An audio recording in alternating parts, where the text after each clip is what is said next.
네, 이번에는 일본 도쿄 연결해서 이번 사태에 대해서 더 자세히 알아보겠습니다. 이승철 특파원, 오늘 일본 강요들 발언을 보면 우리로서는 참 답답하고 근거 없는 억지 주장으로 느껴지는데요. 또 기존의 입장을 계속 반복하고 있다는 생각도 들고요. 그렇습니다. 한마디로 적반하장의 주장을 펴고 있다고 볼 수 있겠습니다. 미국 등을 의식한 듯 아베 총리가 이번 사안에 대해 전면에 나서지 않고 있는 상황인데요. 총대를 맨 건 경제산업상이었습니다. 한국에 대한 우대 조치를 철회한 것일 뿐이고 다른 아시아 나라들과 동일한 처리 절차로 돌아갈 뿐이라고 강변했습니다. 그러면서 이번 사태의 원인이 한국에 있다고 다시 한번 주장했습니다. 세코 경제산업상의 말 들어보시죠. 韓国の輸出管理制度や運用に不十分な点があることなどを踏まえた輸出管理を適切に実施するための 네, 자꾸 한국 정부 탓을 하는데 이번 조치가 강제징용 배상 판결에 대한 도발이라는 건 자명하지 않습니까?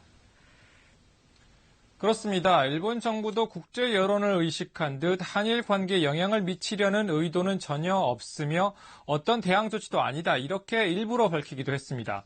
특히 미국에는 자세하게 설명을 하고 있다면서 미국의 중재를 받아들이지 않은 부분에 대해서 상당히 신경 쓰는 모습도 보였습니다.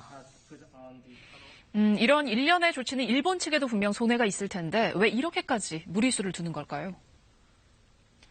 기본적으로 이번 조치까지 오게 된 시작점은 앞서 말씀하신 대로 우리 대법원의 강제징용 배상 판결이라고 볼 수가 있습니다. 여기에 일본 정부가 반발하고 우리 정부를 압박하려고 한다는 것이 표면적인 흐름이라고 볼 수가 있겠습니다. 그리고 또 한 가지, 아베 총리가 어제 이런 발언을 했습니다. 엄중함이 증가하는 국제 정세 안에서 국익을 지켜나가 헌법 개정 등 곤란한 문제를 한몸이 돼 다뤄가고 싶다. 엄중함이 증가하는 국제 정세라는 말은 아무래도 지금의 한일 관계를 포함한 의미일 텐데요.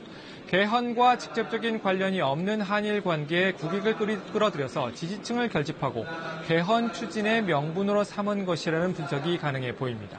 지금까지 도쿄에서 전해드렸습니다.